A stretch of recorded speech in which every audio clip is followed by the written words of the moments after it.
students and friends, welcome to physics online classes, understanding physics. And so today we are with our lecture number 21 of the unit electrostatics. So as we did in the previous class something about capacitors, today we will proceed our study regarding with capacitors only, and the topic is parallel plate capacitor.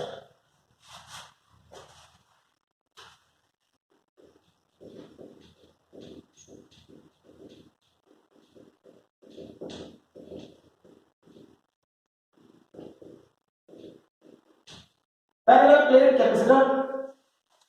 So students, last class में थोड़ा idea हमें parallel plate capacitor का मिल चुका है. आज हमें parallel plate capacitor heading में क्या करना है, हमको पैरेलल प्लेट कैपेसिटर हेडिंग में पैरेलल प्लेट कैपेसिटर की कैपेसिटेंस का फॉर्मूला ड्राइव करना है. ठीक है. So what is the parallel plate capacitor? Parallel plate capacitor जैसे बेटा मैंने आपको लास्ट क्लास में बताया था, दो प्लेट्स होंगी मेटलिक प्लेट्स, उनको आपको पैरेलल रखना है एक दूसरे से with a very small gap between them. ठीक है. We are having two large metallic plates separated by a small distance between them. One of them is earthed. ठीक, one of them is earthed. इस तरह से अगर हम करेंगे तो हमारे कैपेसिटर का कैपेसिटेंस बढ़ जाता है. कैपेसिटेंस मतलब उसके चार्ज स्टोर करने की कैपेसिटी बढ़ जाती है. ठीक है.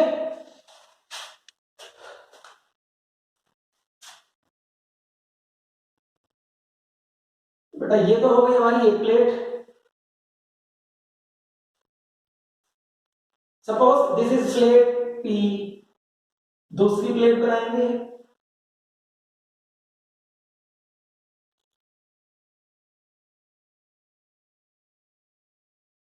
This is plate Q. Now this two plates are kept parallel. ये दोनों प्लेट्स पैरेलल रखी गई हैं लाइक दिस, ऐसे they are kept parallel to each other. ठीक है. And the gap between them, उनके बीच का गैप बहुत कम है like this. Gap is very very small between them. The gap millimetres के ऑर्डर का होता है. ठीक है. हम द लार्ज गैप शो करेंगे to maintain neatness of the diagram. अब पी प्लेट को अगर मैं अर्थ कर दूं और सॉरी क्यू प्लेट को मैंने अर्थ किया है और पी प्लेट को मैं चार्ज देने वाला हूं. सपोज क्यू पी प्लेट को मैंने चार्ज दिया है प्लस क्यू और इसकी सरफेस चार्ज डेंसिटी है प्लस सिग्मा. सो क्यू के अंदर वाले सरफेस पर माइनस क्यू चार्ज आ जाएगा, बाहर वाले सरफेस पे कोई चार्ज नहीं है क्योंकि उधर से ये अर्थड है, उधर से इट हैज बीन अर्थड, इसके बाहर वाले सरफेस पर कोई चार्ज नहीं है. सो इन ऑल इस कैपेसिटर के पास टोटल चार्ज क्या है बेटा? दोनों प्लेट्स को अगर आप देखें total charges plus Q plus minus Q, zero. Total charge zero. लेकिन हाँ इंडिविजुअल प्लेट्स पर चार्ज क्यू है. एक प्लेट के पास प्लस क्यू, दूसरी के पास minus Q. So in general we say that this capacitor is storing a charge Q. ठीक है. जनरली हम यही बोलते हैं कि this capacitor is storing a charge Q. इसका मतलब ये हुआ कि इसकी एक प्लेट के पास प्लस क्यू चार्ज है और दूसरी प्लेट के पास माइनस क्यू चार्ज है. लेकिन अगर ठीक से देखोगे टोटल चार्ज इसके ऊपर जीरो ही है. ओके. कैपेसिटर करता क्या है? कैपेसिटर एनर्जी स्टोर करता है. Yes, capacitor stores energy. कौन सी energy? Electrostatic energy. How? In the form of electric field, in the form of electric charge. Charge की प्रॉपर्टी है ना फील्ड, तो चार्ज आप कह सकते हैं in the form of electric charge या in the form of electric field. ये एनर्जी स्टोर करता है और ये उस एनर्जी को हमें प्रोवाइड कराएगा एज एंड व्हेन रिक्वायर्ड. ठीक है. So let the area of the plates P and Q is A. दोनों प्लेट्स का एरिया हमारा A है. इस प्लेट का एरिया भी A है और इस प्लेट का एरिया भी A है. And let the gap between the plates is D. This D is very small as compared to the area, as compared to the dimensions of the plate. ठीक है. Plate बहुत बड़ी है और plate के dimensions के सामने उनके बीच का जो सेपरेशन है, वो जो गैप है D, वो बहुत कम है. ठीक है बच्चा. उसके बाद अब हमें ड्राइव करना है कैपेसिटेंस की कैपेसिटर की कैपेसिटेंस का फॉर्मूला. बेटा कैपेसिटर का फॉर्मूला ड्राइव करने के लिए आप at the back of the mind इस फॉर्मूले को जरूर ध्यान में रखें. Q = CV, जो मैंने आपको लास्ट क्लास में बताया था. Q = CV से आप C के लिए क्या लिख सकते हो? Q/V. सो मेरा जो बेसिक थीम यहां पर इन्वॉल्व होगी वो ये है कि मुझे कैपेसिटेंस निकालने के लिए पता होना चाहिए कि इस कैपेसिटर के पास कितना चार्ज है और इसकी दोनों प्लेट्स के बीच में कितना पोटेंशियल डिफरेंस है. ये दोनों चीजें अगर मुझे मालूम हो जाएं तो मैं उन दोनों को यहां इस फॉर्मूले में लिखने वाला हूं और इसकी कैपेसिटेंस का फॉर्मूला कैलकुलेट कर लूंगा। ठीक है, सो चार्ज तो आई नो, चार्ज तो क्यू है on the plates of the capacitor, but what is the potential difference between the two plates, दोनों प्लेट्स के बीच का पोटेंशियल डिफरेंस क्या होगा उसे कैलकुलेट करना है। तो बेटा आप इसकी थ्योरी कंप्लीट करें और उसके बाद मेरे साथ इसको मैथमेटिकली आगे करें।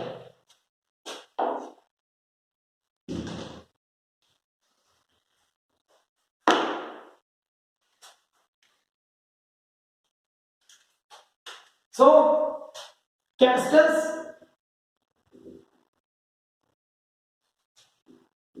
is given as Q equals to CV वाले फॉर्मूले से बच्चों, Q upon V, where Q is the charge on the plates of the capacitor and V is the potential difference between the two plates. Okay, so main aim is to find out V, potential difference between the plates of the capacitor. Start करते हैं।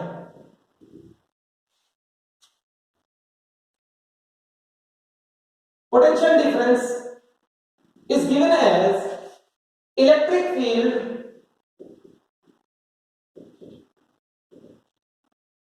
into distance between two plates। याद है formula हमको, potential difference is E into length, ये formula delta V is equals to E into delta L, potential वाले chapter में हमने किया था, ये फॉर्मूला हम यहां पर अप्लाई करने वाले हैं। ओके, सो इलेक्ट्रिक फील्ड कहां, electric field between the plates of the capacitor. हां बेटा, electric field between the plates of the capacitor, क्या प्लेट्स के बीच में कोई इलेक्ट्रिक फील्ड होगा?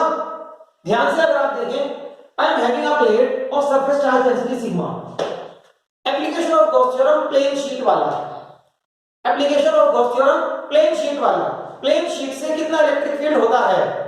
प्लेन शीट से इलेक्ट्रिक फील्ड होता है sigma upon 2 epsilon naught, sigma upon 2 epsilon naught. Positive plate का इलेक्ट्रिक फील्ड होता है away from the plate and negative plate का इलेक्ट्रिक फील्ड होता है टुवर्ड्स द प्लेट। तो अगर आप इस चीज को अप्लाई करेंगे यहां पर, I am having both the plates positive as well as negative, अगर इसका surface charge density plus sigma है तो इसका surface charge density minus sigma है। ओके, तो इसका electric field between the plates, plates के बीच में देखना है हमको, बिटवीन द प्लेट्स अगर इसका इलेक्ट्रिक फील्ड है सिग्मा अपॉन 2 एप्सिलॉन नॉट, तो that is away from the plate, और इसका कितना होगा? इसका भी तो यही है सिग्मा अपॉन 2 एप्सिलॉन नॉट, इसी में ऐड हो जाएगा because it is also in the same direction, because it is towards the negative plate, दोनों एक ही साइड पर है, दोनों ऐड हो जाएंगे। So what will I get? Sigma upon 2 epsilon naught plus sigma upon 2 epsilon naught, sigma upon epsilon naught मेरे पास यहां पर टोटल इलेक्ट्रिक फील्ड है between the plates of the capacitor, between the plates of the capacitor. So electric field between the plates of the capacitor is sigma upon epsilon naught, where sigma is the surface charge density of the plates. याद कर लें आप इस result को, electric field between the plates of the capacitors is sigma upon epsilon naught, where sigma is the surface charge density of the plate of the capacitor. Okay,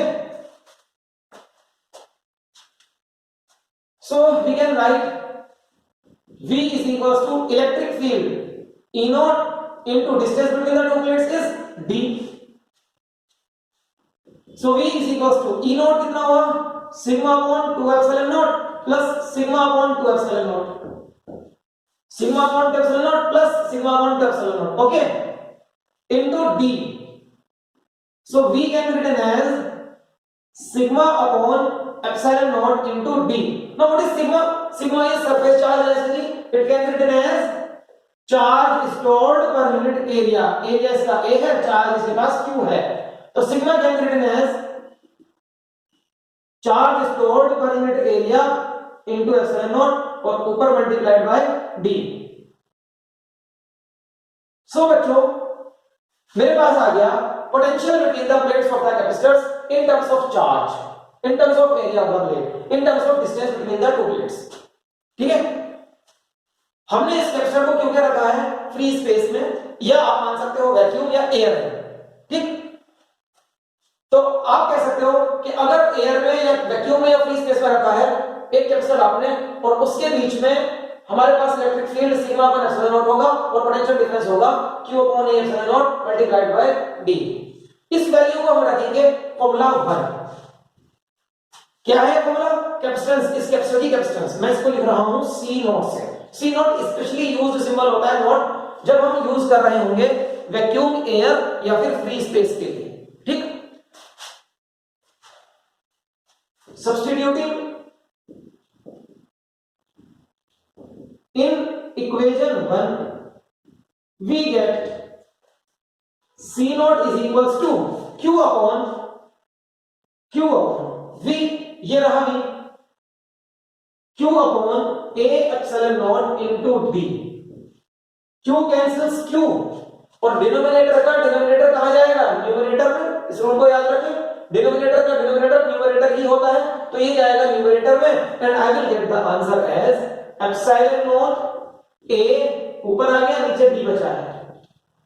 this is the capacitance of a parallel plate capacitor in air, vacuum या free space. और इस capacitor को हम इसलिए air capacitor भी बोलते हैं। We also call it as air capacitor. ठीक है स्टूडेंट्स, सो डेरिवेशन कंप्लीट। छोटा सा डेरिवेशन है, कॉपी करें।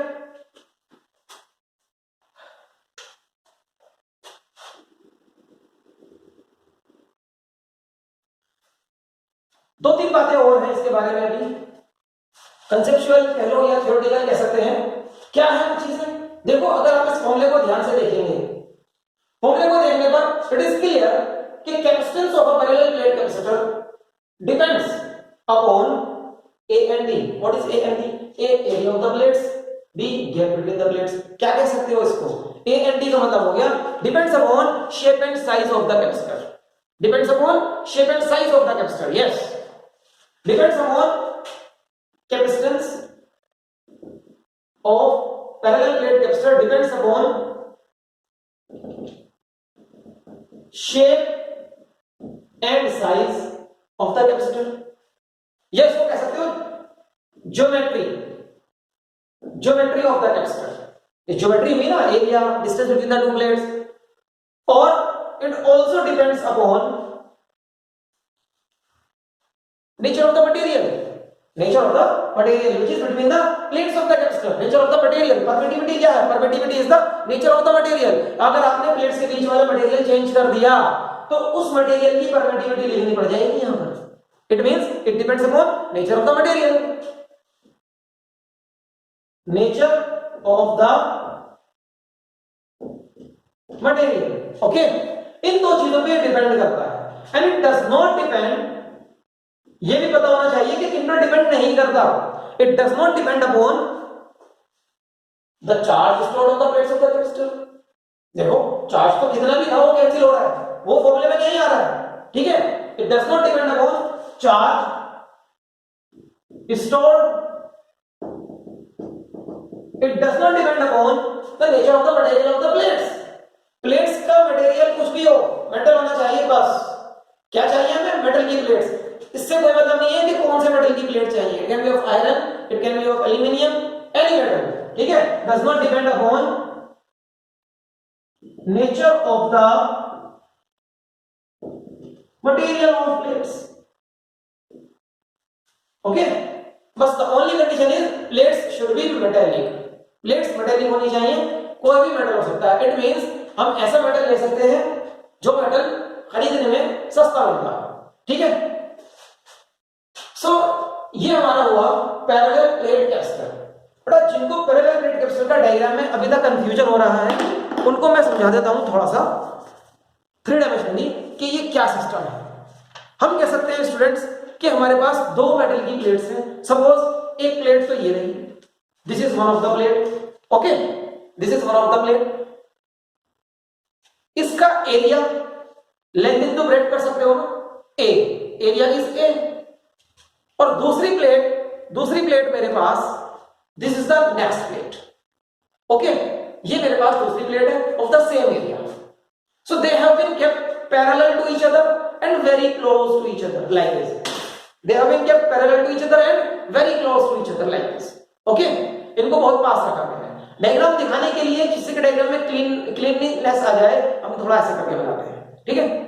सो ये पैरेलल प्लेट कैपेसिटर, इन दोनों प्लेट्स के बीच में जो गैप है, गैप उनके बीच में मार्क्ड है small D, the gap between the two plates has been marked as small D. ये इन प्लेट्स के बीच का गैप है small D, area A.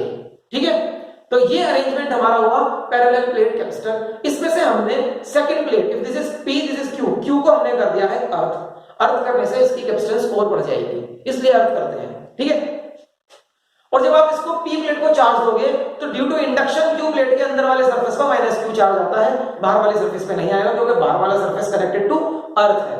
Okay, तो ये सिस्टम हुआ हमारा parallel plate capacitor. This is parallel plate capacitor. अब अगर मैंने आपको बताया यहां पर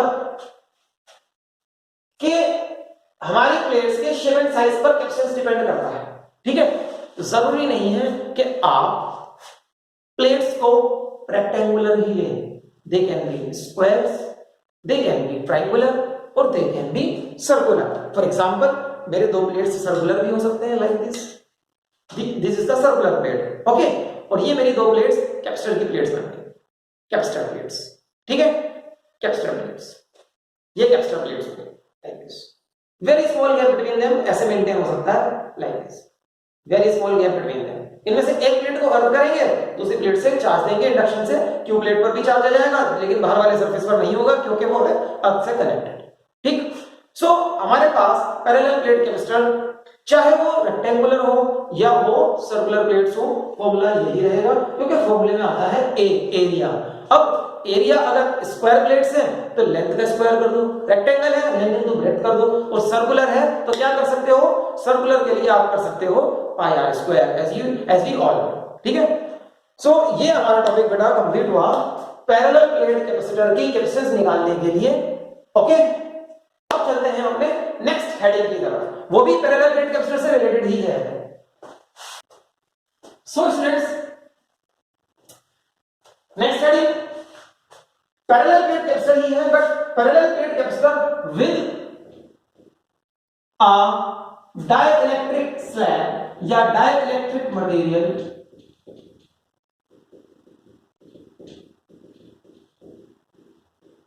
between the plates, between the plates. So next heading parallel plate capacitor ही है, लेकिन पैरेलल प्लेट कैपेसिटर की प्लेट्स के बीच में हमको एक मटेरियल लगाना होगा।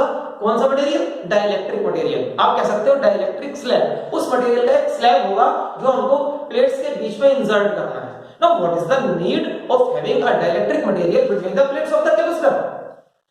सब कुछ सही तो चल रहा था सर, कैपेसिटर है, कैपेसिटर ने इलेक्ट्रिसिटी, कैपेसिटर ने एनर्जी स्टोर कर ली है, जब हम चाहते हैं तब हमें वो दे भी देता है। So what is the need of having a dielectric material between its plates?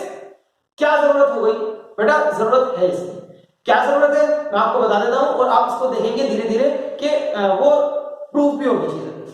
ठीक, हम अगर चाहते हैं कि हमारा सेम कैपेसिटर जो भी हमने बनाया था, कौन सा कैपेसिटर, पैरेलल प्लेट कैपेसिटर, जिसका प्लेट एरिया ए और जिसके प्लेट्स के बीच में गैप डी है, जिसकी कैपेसिटेंस अभी आई है एप्सिलॉन नॉट ए अपॉन डी। अगर हम चाहते हैं कि इसकी कैपेसिटेंस और बढ़ जाए और बढ़ानी है इसकी कैपेसिटेंस, तो आप क्या करेंगे, आप इसकी प्लेट्स के बीच में एक डाइइलेक्ट्रिक मटेरियल इंसर्ट करा दो, उसकी कैपेसिटेंस बढ़ जाएगी। कैसे बढ़ेगी उसको देखने के लिए again we have to do a derivation. ये भी एक डेरिवेशन का टॉपिक है और इंपॉर्टेंट है बेटा, इंपॉर्टेंट है, इसको कई बार लिखकर प्रिपेयर करेंगे आपको। ठीक, तो करते हैं इस डेरिवेशन को। पहले मैं डायग्राम बना लेता हूं, उसके बाद आप थ्योरी कॉपी कर लें and then we will proceed with mathematical portion of the derivation. तो बेटा इस बार हम डायग्राम बनाएंगे लेकिन प्लेट्स के लिए सिर्फ दो लाइंस बनाएंगे।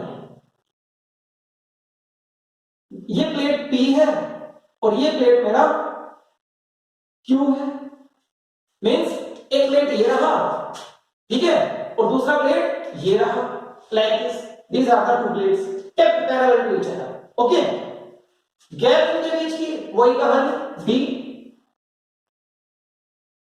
इन प्लेट्स का एरिया दोनों का ही A, इसका surface charge density plus sigma, इसका माइनस सिग्मा, और एक प्लेट को कर दिया है मैंने अर्थ, इस प्लेट का नाम मान लो Q, इस प्लेट का नाम मान लो P। ओके, अगर मैं इस प्लेट को चार्ज दे दूं प्लस Q, तो इसके अंदर वाले सरफेस का है माइनस Q। ओके, चार्ज भी आ गया कैपेसिटर में। चेंज क्या हुआ? बट चेंज ये हुआ है कि मैंने इस प्लेट, इनकी प्लेट्स के बीच में एक स्लैब जो कि डाइलेक्ट्रिक मटेरियल का, डाइलेक्ट्रिक मटेरियल लास्ट क्लास में मैंने आपको बताया है। जिसको डाइलेक्ट्रिक नहीं पता बेटा प्लीज लास्ट क्लास देखें पहले, last class about dielectric substances, dielectric materials of electrostatics. ये मेरा एक स्लैब है, प्लेट्स के बीच में लगा दिया है, और अगर ये डाइलेक्ट्रिक मटेरियल है तो इसका डाइलेक्ट्रिक कांस्टेंट होता है, दैट इज के, कैपिटल ई के, डाइलेक्ट्रिक कांस्टेंट। ओके, ये डाइलेक्ट्रिक कांस्टेंट है। ये वही है जब आप कूलम्स लो कर रहे थे तो K is equals to epsilon upon epsilon m upon epsilon naught. इसको हमने एप्सिलॉन r भी बोला था, डाइलेक्ट्रिक कांस्टेंट या फिर relative permittivity. So it is a dimensionless unitless quantity. What is this? Ratio of the permittivity of the given material to the permittivity of free space. Okay, ये dielectric constant होता है। ठीक, और ये भी याद रखें डाइलेक्ट्रिक्स के लिए इसकी वैल्यू नॉर्मली ग्रेटर देन 1 ही आती है। Its value is greater than 1 for dielectrics. So ये अब आ गया हमारा एक स्लैब दोनों प्लेट्स के बीच में, और इस स्लैब की थिकनेस है T, and without any doubt ये तो हमें समझ में ही आ रहा है कि T अगर प्लेट्स के बीच में आया है तो T लेस देन D ही होगा ना, इसमें तो समझाने की कोई जरूरत नहीं है। ठीक है, T is less than D. So this is our diagram and you may copy down the theory, और उसके बाद देखते हैं आगे। So students, आगे मैथमेटिकल पोर्शन से पहले मैं आपको इसके डायग्राम के लिए छोटा सा मॉडल दिखा देता हूं कि क्या ये डायग्राम एक्चुअली है। थ्री डायमेंशनल डायग्राम है, हम पेपर पे बना लेते हैं, पेपर हमारा होता है टू डायमेंशनल। कुछ बच्चे एनालाइज नहीं कर पाते, कुछ कर लेते हैं। सो सबके लिए मैं आपको शो कर देता हूं। बेटा जैसे कि पहले आपको दिखाया था, we were having two plates like this. ये दो प्लेट्स थे ना हमारे पास, this were the two plates. Okay, दोनों प्लेट्स के बीच में गैप क्या था? D। ये हमारा पैरेलल प्लेट कैपेसिटर था। पैरेलल प्लेट कैपेसिटर कौन से केस में? जब बीच में कुछ नहीं था प्लेट्स के, मतलब एयर कैपेसिटर कह सकते हैं आप इसको, जिसका आंसर आया था C0 is equals to epsilon naught A by D। Okay, अब क्या कर रहे हैं हम लोग? Now what we are doing is कि हम इसकी प्लेट्स के बीच में, मैं इसको ऐसे ऐसे पकड़ लेता हूं लाइक दिस। ठीक है, इसकी प्लेट्स के बीच में जो D गैप है, मैंने D गैप के अंदर कुछ पोर्शन में एक स्लैब लगा देना है। ये मेरा स्लैब है, डाइलेक्ट्रिक मटेरियल का स्लैब है। ओके, और इस स्लैब को मैं ऐसे इंसर्ट कर दूंगा like this. It has been inserted between the plates of the capacitor like this. ठीक है, ये प्लेट्स के बीच में आ गया। अब बेटा ये डाइलेक्ट्रिक मटेरियल है। ठीक है, और आपको याद होगा लास्ट क्लास से मैंने आपको बताया था कि डाइलेक्ट्रिक मटेरियल क्या करते हैं? अगर डाइलेक्ट्रिक मटेरियल उस रीजन में आ जाए जिस रीजन में ऑलरेडी इलेक्ट्रिक फील्ड एग्जिस्ट करता है, तो जितना वॉल्यूम डाइलेक्ट्रिक ने लिया उसके अंदर वो इलेक्ट्रिक फील्ड की वैल्यू को चेंज कर देता है एंड कम कर देता है। ये भी आपको याद होगा। ठीक है, मतलब जो पहले से between the plates of the capacitor electric field था, वो अब इस रीजन में, किस रीजन में? जितनी इसकी थिकनेस है उस रीजन में वो इलेक्ट्रिक फील्ड की वैल्यू कम होने वाली है। ठीक है, और बाकी वो रीजन जहां पर अभी भी डाइलेक्ट्रिक नहीं है वहां पर इलेक्ट्रिक फील्ड उतना ही रहेगा। इट मींस डाइलेक्ट्रिक स्लैब लगाने के बाद प्लेट्स के बीच का गैप दो पार्ट में डिवाइड हो चुका है। It has been divided into two parts. एक गैप तो वही है जहां पर पहले भी एयर था, मतलब एयर कह लो या वैक्यूम कह लो या फ्री स्पेस, जहां पर पहले भी कुछ नहीं था और अब भी कुछ नहीं है। और दूसरा गैप, दूसरा पार्ट है वो इसकी थिकनेस स्मॉल t स्लैब की, जहां पर पहले कुछ नहीं था लेकिन अब स्लैब आ चुका है। सो जो पार्ट चेंज कर चुका है उस पार्ट में इलेक्ट्रिक फील्ड भी चेंज हुआ है, और जिस पार्ट में कोई चेंज नहीं हुआ वहां इलेक्ट्रिक फील्ड पहले जैसा ही रहेगा। ठीक है, ये आपको समझ में आया पूरा diagram? This is the diagram having a dielectric slab, this brown slab, dielectric slab between the two plates of the capacitor. मतलब इसको ऐसे शो, ठीक है, लाइक दिस। ये ओके, आगे बढ़ते हैं। Mathematical part of the derivation. So जैसे पहले हमने किया था कि कैपेसिटेंस का फॉर्मूला होता है, capacitance is given as, capacitance is given as C is equal to, अब मैं C लूंगा, C नॉट नहीं लूंगा, बिकॉज अब क्या है, अब प्लेट्स के बीच में दूसरा मटेरियल भी है। तो इसकी कैपेसिटेंस चेंज हो जाएगी, सी नॉट नहीं लेंगे, सी लेंगे। सी इज इक्वल्स टू क्या है बेटा formula, basic formula, Q is equals to CV से क्या लिख सकते हो, सी के लिए Q is equals to CV से सी के लिए लिखेंगे charge upon potential difference between the plates of the capacitor. Potential difference between the plates of the capacitor, क्योंकि पोटेंशियल डिफरेंस का फॉर्मूला होता है electric field into gap between the plates of the capacitor, और अब electric field change हो चुका है पहले से, तो पोटेंशियल डिफरेंस भी चेंज होगा, और पोटेंशियल डिफरेंस चेंज होगा तो कैपेसिटेंस चेंज होगा। ठीक है, लेट्स सी क्या हो रहा है यहां पर, देखते हैं आगे। So my main aim is to find out the potential difference. Potential difference find out करेंगे, potential difference between the plates of the capacitor, where is the potential difference between the plates of the capacitor. तो potential difference between plates can be written as V is equals to, but पहले था E not into D, ये था ना parallel electric जब बीच में कुछ नहीं था, D गैप इलेक्ट्रिक फील्ड कितना था, E नॉट, क्या आंसर था उसका, sigma upon epsilon not. Remember this, मैंने भी बोला था आपको इस आंसर को याद करना इलेक्ट्रिक फील्ड का।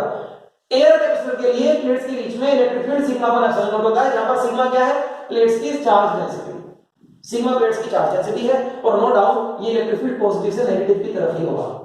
ठीक है, जैसा कि हमेशा होता है, लेकिन अब कंडीशन ये नहीं, ये है। तो अब इस गैप के दो पार्ट हो चुके हैं, एक पार्ट है पहले जैसा और वो है d माइनस टी, ये वाला। यहां इस रीजन में और इस रीजन में पहले भी कुछ नहीं था, अब भी कुछ नहीं है, फ्री स्पेस था, अब भी फ्री स्पेस है। ठीक है, so what is this part, अगर स्लैब वाला पार्ट t है तो बाकी बचा पार्ट क्या होगा, d माइनस टी। सो अब d की जगह d माइनस टी आ जाएगा, क्योंकि ये ई नॉट इलेक्ट्रिक फील्ड पहले पूरे स्पेस में था, पहले पूरे स्पेस में हुआ करता था, अब या तो इतने में है या फिर यहां है। And what is this, this is d minus T. Okay, ये d माइनस टी है, ये वाला इलेक्ट्रिक फील्ड, और इसके अंदर इलेक्ट्रिक फील्ड की वैल्यू हो गई होगी कुछ कम, एंड दैट इज em, दूसरे मीडियम के अंदर em, और वो em कहां से कहां तक है, यहां से यहां तक t डिस्टेंस के लिए। तो उस पार्ट का electric field em into t, इन दोनों को अगर आप ऐड करोगे, इन दोनों को ऐड करोगे, एक पोटेंशियल ये है और एक पोटेंशियल ये है। ये पोटेंशियल कहां, जहां फ्री स्पेस है, और ये पोटेंशियल कहां, जहां पर स्लैब लगा हुआ है। दोनों को ऐड करोगे, पोटेंशियल से स्केलर क्वांटिटी सिंपली ऐड हो जाएंगी, तो total potential difference between the plates हमारे सामने आ चुका है। ओके स्टूडेंट्स, सो इस टोटल पोटेंशियल डिफरेंस को कैलकुलेट करते हैं। em क्या था हमारा, em था E naught by k। So em के प्लेस पर I will write E naught by k, E naught d minus t plus E naught by k। अब कुछ बच्चे कह रहे हैं ये E नॉट बाय k कहां से आ गया, बेटा मैं फिर कहूंगा लास्ट क्लास देख लो। ठीक है, v is equals to, now this E naught is common, E naught को कॉमन लेने वाला हूं, E नॉट और ब्रैकेट में गया d minus T plus t by k, plus t by k, okay, plus t by k। E naught के place पर याद करो क्या है E नॉट का आंसर, E नॉट का आंसर था सिग्मा अपॉन एप्सिलॉन नॉट, याद कराया था ना मेरी, सिग्मा अपॉन एप्सिलॉन नॉट यहां लिखो, v is equals to sigma upon epsilon naught d minus T plus t by k।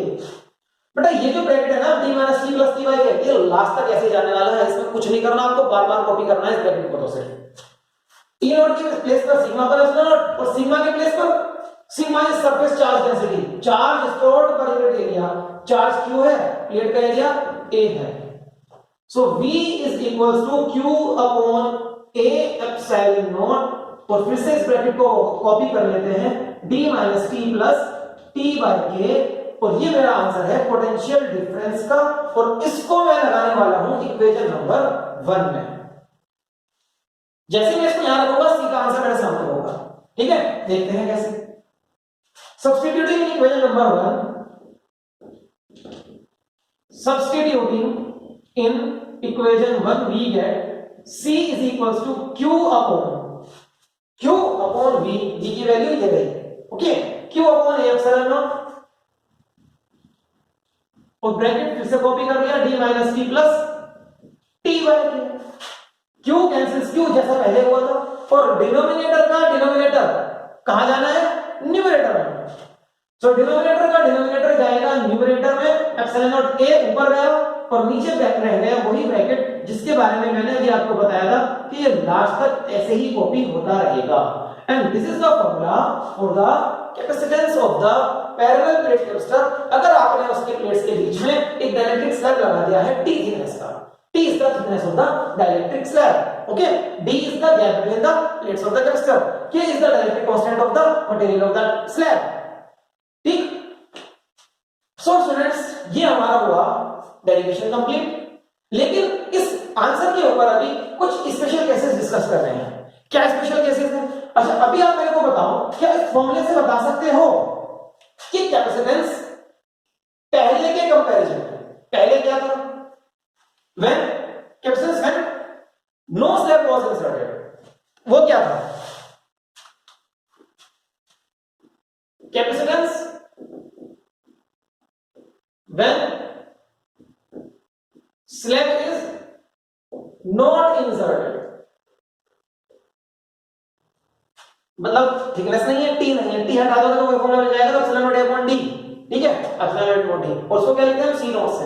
ये होता है एप्सिलॉन नॉट ए अपॉन डी। ये लास्ट डेरिवेशन का रिजल्ट है। ठीक है, माय क्वेश्चन इज कि सी नॉट और सी को कंपेयर करें तो कौन ज्यादा होगा? सी नॉट ज्यादा है या सी ज्यादा है? ध्यान से देखकर बताएंगे। देखो न्यूमरेटर तो सेम है दोनों का, epsilon naught A epsilon naught A. Denominator में डिफरेंस आ रहा है, डिनोमिनेटर में we are getting a difference. जिसका डिनोमिनेटर छोटा होगा उसकी वैल्यू ज्यादा होगी। Is it clear? अब चेक करो आप, डिनोमिनेटर किसका छोटा है? बेटा d minus something, d minus something, वहां सिर्फ d है, यहां d माइनस समथिंग, तो d माइनस समथिंग मतलब डिनोमिनेटर यहां हो चुका है थोड़ा कम as compare to that. Okay, अगर इसका डिनोमिनेटर कम है तो इसकी कैपेसिटेंस बढ़ जाएगी। It means when we insert a dielectric material between the plates of the capacitor, its capacitance increases। हो गया proof? its capacitance increases। okay, as d minus t plus t by k is less than d, is less than d, so on inserting a dielectric material between the slabs, between the plates, capacitance increases, capacitance of the capacitor increases, capacitance increases। it means now it can store more charge, it means now it can store more electrical energy। ठीक है, अब वो ज्यादा energy store कर सकता है। सो अगर आपको उसी कैपेसिटर की कैपेसिटेंस बढ़ानी है तो यूज डाइलेक्ट्रिक स्लैब्स, और ज्यादा बढ़ानी है और मोटा स्लैब लगा दो। ठीक है, मैक्सिमम करना है पूरे को स्लैब से भर दो, पूरे को स्लैब से भर दो। This is a special case. Now what is the special case?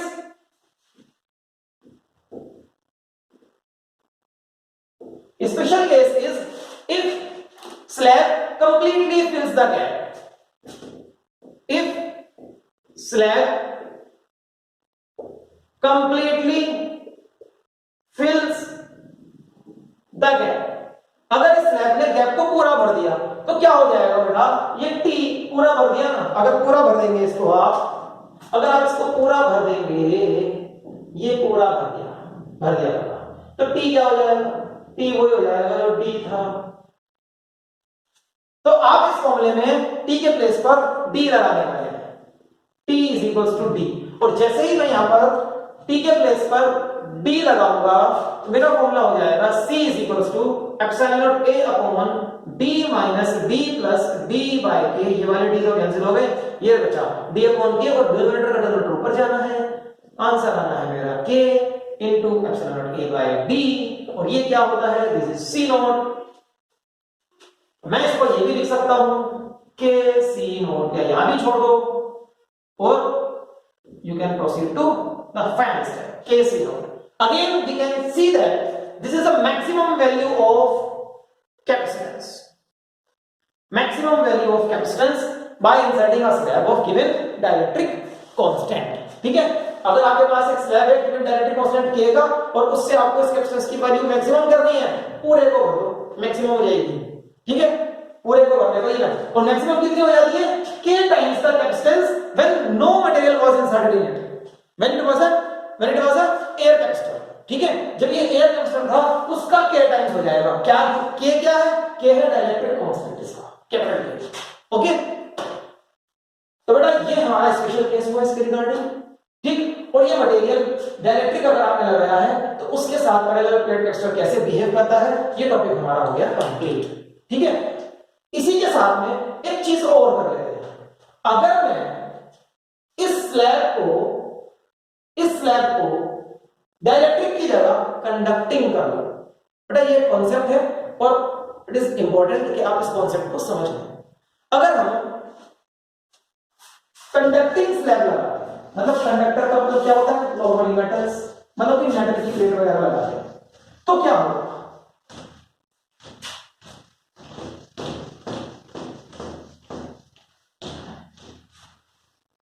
तो क्या होगा? तो देखते हैं क्या होगा।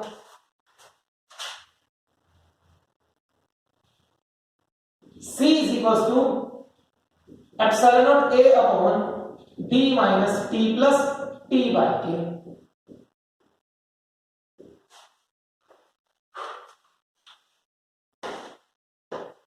अगर ये मेटल की प्लेट हो जाए, मेटल की प्लेट, बेटा मेटल के अंदर इलेक्ट्रिक फील्ड कितना होता है? 0। मींस इतने रीजन में, जो रेड रीजन है, दिस रेड रीजन, इतने रीजन में इलेक्ट्रिक फील्ड नहीं है। सिर्फ व्हाइट रीजन जो है वहां इलेक्ट्रिक फील्ड है, red region there is no electric field. So it means सिर्फ पोटेंशियल डिफरेंस वहां है जहां पर व्हाइट रीजन है और कहीं पोटेंशियल डिफरेंस नहीं है। ठीक है, सो अगर हम डेरिवेशन करके भी देखें, डेरिवेशन में क्या निकालना होता है? v क्या होगा? E not into d minus t, वो जो था ना प्लस em इनटू d, वहां पे इलेक्ट्रिक फील्ड नहीं है, वहां इलेक्ट्रिक फील्ड नहीं है, वो e से जो है वो फैक्टर खत्म। तो v का आंसर क्या आ जाएगा? E नॉट क्या लिखते हो? Sigma upon epsilon naught d minus t। e v क्या हो जाएगा? q upon a epsilon naught d। In fact जो ब्रैकेट चल रहा था d minus t plus t by k, वो रह गया d माइनस t, वो रह जाएगा d माइनस। मतलब क्या हुआ इसका? मतलब ये वाला फैक्टर ये नहीं आ रहा है, ये नहीं आ रहा है। ठीक है, तो for conducting slab of thickness T, answer होता है epsilon naught A upon D minus T, epsilon naught A upon D minus T, ये आंसर होता है। ठीक है, और अगर आपने उसको कंप्लीटली फिल कर दिया कंडक्टिंग मटेरियल से, तो पूरे में क्या होगा? पूरे में इलेक्ट्रिक फील्ड 0। अगर पूरे में इलेक्ट्रिक फील्ड 0 हो गया तो इसका मतलब बेटा ये हुआ कि अब ये कैपेसिटर नहीं रहा। इसका काम था इलेक्ट्रिक फील्ड को स्टोर करना, इलेक्ट्रिक एनर्जी को इलेक्ट्रिक फील्ड की फॉर्म में स्टोर करना। वो इलेक्ट्रिक फील्ड तो यहाँ रहा ही नहीं, सारे में 0 हो गया। ये कैपेसिटर की तरह बिहेव नहीं करेगा। मैथमेटिकली क्या होगा? T D के बराबर हो जाएगा। If T is equals to D, तो C is equals to epsilon naught A upon D minus D। Mathematically answer infinite आ रहा है, मतलब नॉट डिफाइंड। लेकिन इसका मतलब ये नहीं कि कैपेसिटेंस इनफिनिटी हो गई। ठीक है, इसका मतलब क्या होगा? इसका मतलब ये होगा कि जब आप इसको चार्ज दोगे, क्योंकि ये पूरा हमने भर दिया है एक कंडक्टिंग मटेरियल से। जैसे आपने इसको चार्ज दिया, वो चार्ज पूरा कंडक्टिंग मटेरियल से भरा हुआ है, वो चार्ज फौरन कंडक्ट होकर कहां जा रहा है? अर्थ में। जितना भी चार्ज दे रहे हो सब अर्थ में जा रहा है। तो मैथमेटिकली हमको क्या लग रहा है? उसकी कैपेसिटेंस इनफाइनाइट है, जितना भी चार्ज दे रहे हो सारा स्टोर नहीं कर रहा है। आपको क्या लग रहा है? जितना भी चार्ज दे रहे हो वो स्टोर कर रहा है, लेकिन वो जा कहां रहा है? It is leaking to the earth, वो अर्थ से लीक करके जा रहा है सारा चार्ज। ठीक है, तो एक्चुअली ये कैपेसिटर ही नहीं रहेगा अगर आप इसके अंदर कंडक्टिंग स्लैब लगाकर उसको कंप्लीटली फिल कर दें। ये भी एक कॉन्सेप्ट है। ठीक है, इसको भी आप याद रखेंगे। सो बेटा, with this we have completed the class today. Okay, and if you face any problem while doing these topics at your home, So please do contact to me. You may comment or you may send me message on my WhatsApp number. I will reply as soon as possible. Okay students, आप अपनी problems को पूछने के लिए बिल्कुल free रहें, बिल्कुल freely पूछें। ऐसा ना सोचें कि हम खुद एक बार फिर देख लेंगे या आज नहीं हो रही कल कर लेंगे। बेटा डेली लेक्चर्स करने हैं और डेली लेक्चर्स की प्रॉब्लम्स आप डेली ही पूछते रहो, ठीक है? Otherwise we will be loss of our studies. जैसे ही स्कूल खुलेंगे बेटा बहुत ज्यादा स्पीड फास्ट होने वाली है हमारी स्टडीज की, मैं आपको बार बार बता रहा हूं। So be prepared for it, पढ़ते रहो, stay home, keep studying. Okay, so see you in the next lecture, till then good bye.